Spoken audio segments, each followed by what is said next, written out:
Hey, what is up guys? Tyler here with Secure Team. Before we start today's video, I just want to give you guys a heads up.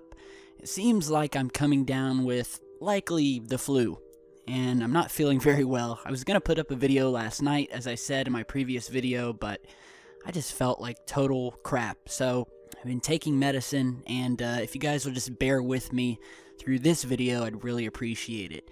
A lot of interesting stuff to talk about, so I definitely wanted to get this video up. The first of which I want to start out with is that our entire solar system may be filled with aquatic aliens. Now, you're probably saying to yourself, aquatic aliens? What the hell is Tyler talking about? Well, if you've been watching our past videos, we've been talking a lot about Jupiter's icy moon, Europa, which, although frigid and covered with a thick layer of ice on the surface, has been found to harbor an underground ocean of liquid water, just like we have here on our own oceans, that is 62 miles deep. Now, compared to Earth, the Pacific Ocean's Mariana Trench reaches a depth of about 6.8 miles deep, and that's the deepest that our ocean goes. So, we've recently discovered this underground liquid water ocean under Europa, and it's raising a lot of new questions about the search for alien life in our solar system, because there has been a long-held belief that the only types of planets or moons that you would find things like liquid water on are those that are found in the habitable zones, or the Goldilocks zones around their stars, where the temperature is just right, not too hot, not too cold. But never did anyone ever think to look towards these, what appear to be dead, icy moons, like that of Europa around Jupiter, to harbor such an ocean that could sustain life. In fact, we have missions gearing up to Europa, and Europa is one of the leading candidates for the possible discovery of alien life, or at the very least, microbes and things of that nature. The other, probably the second most spoken about moon in our solar system that also has been found to have an underground ocean, as well as geysers on its surface blasting out liquid water into space, is Enceladus, which you're seeing here. And this is the sixth largest moon of the planet Saturn. So they found these geysers erupting on Enceladus. Once again, another completely frozen, icy moon, far away from the sun. You would never think that a liquid ocean would even be able to exist under its surface, because again, it's not in the habitable zone. But what we found is that the gravitational pull of these planets, like Jupiter and Saturn, are basically tugging these moons back and forth, stretching them, which is generating heat from within, which allows these oceans to thrive, keeping them at just the right temperature, not too hot and not too cold. And so we have Europa and Enceladus, both of which are shooting water out of their surfaces in these massive geysers and plumes that have been photographed by the Cassini probes, among others. We've also spoken about Titan, which is the largest moon of Saturn.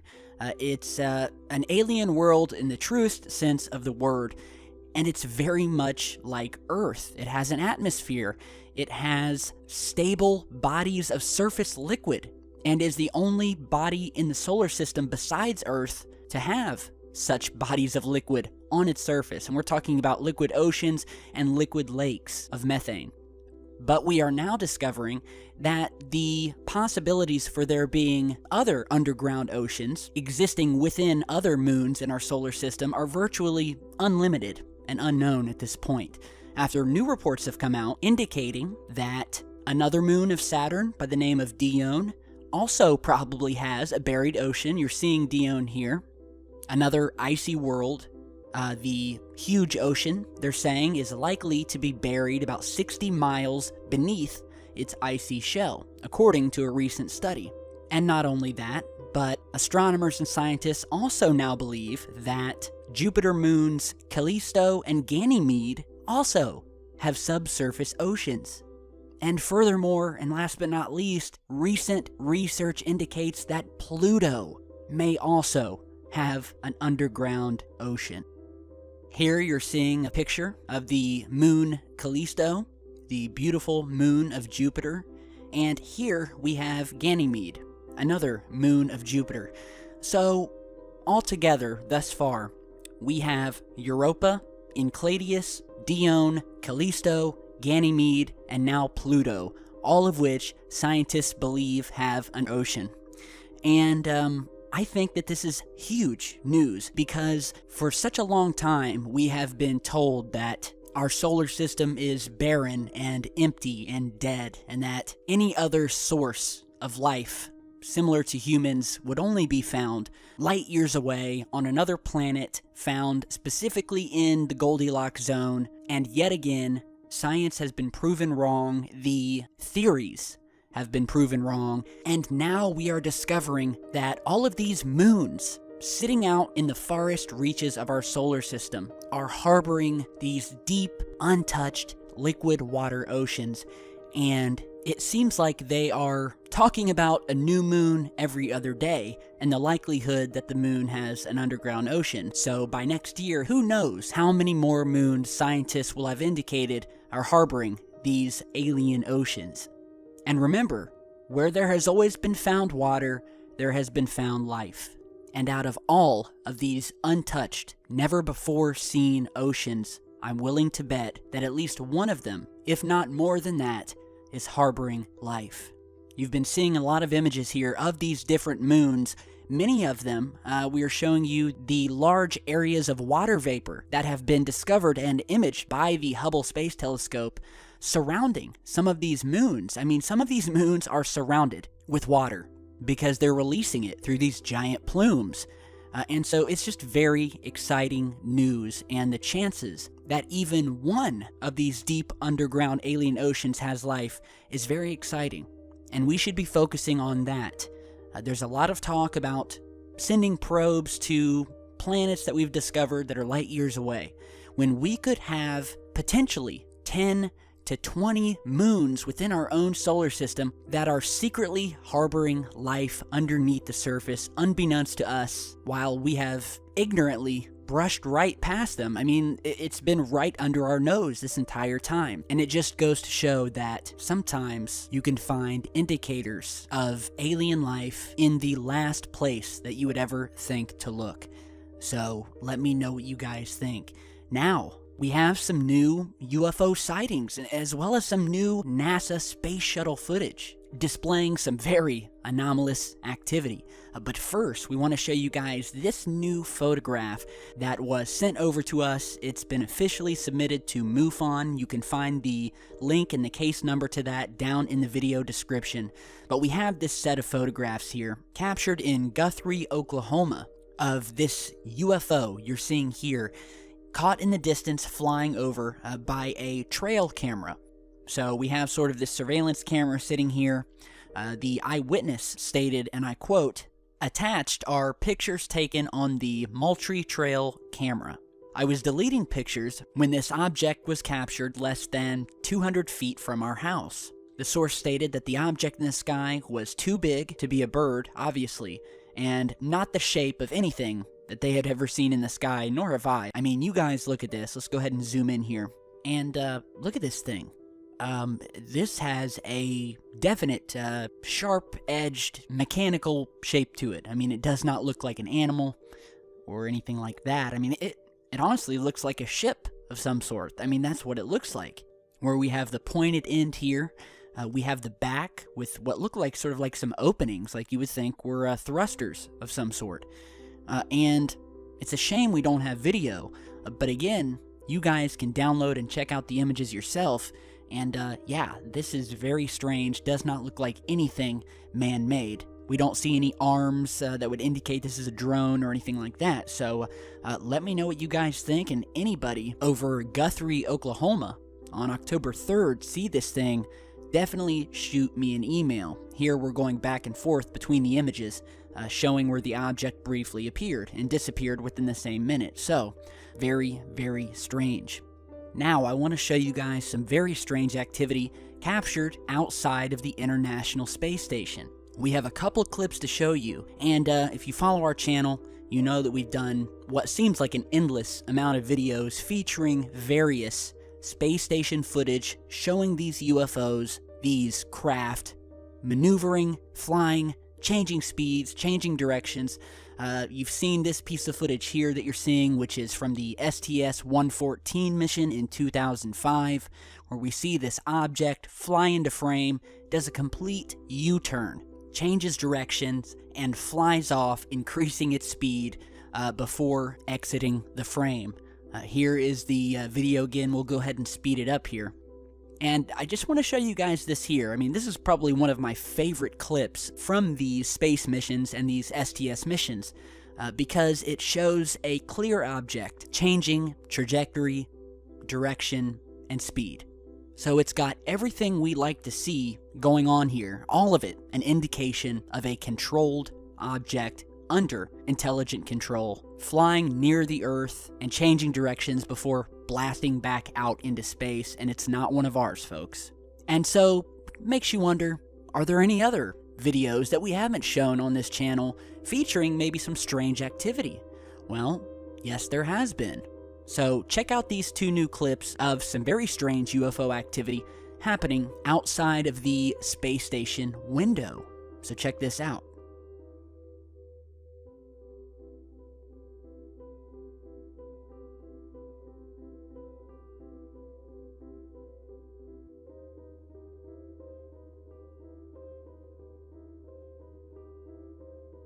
Alright, so this is a clip courtesy of NASA. If you ever watch the live International Space Station feeds or NASA TV, you will see these clips where it will switch cameras and put us inside of the space stations or the space shuttles. And so, as you just saw, we're getting one of these shots from inside, the astronauts sitting there.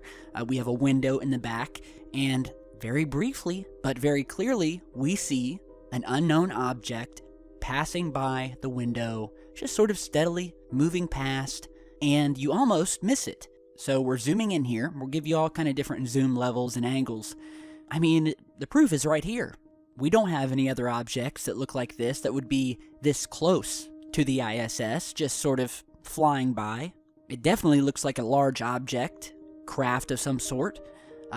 We know at the time that there were no dockings or anything like that. The astronaut sitting there in the spacecraft is not paying attention to anything happening outside and is completely oblivious to this UFO passing by. At one point, it looks triangular in shape. It's very pixelated as we zoom in further. And at other times, it has almost like a saucer shape to it. But nonetheless, what we have here is a large object passing by outside that does not belong to us. And I can tell you that this would not be a satellite or anything like that because the ISS is situated in space so that there are no other orbiting materials or satellites near it that would cause a collision or anything like that. So it's pretty self-explanatory. And yet another damaging piece of evidence of mystery activity happening out in space outside of our spacecrafts that we can add to the list. Now, another very anomalous piece of footage comes from a NASA control center where we see another UFO come onto this screen in the background and, well, go ahead and check this out.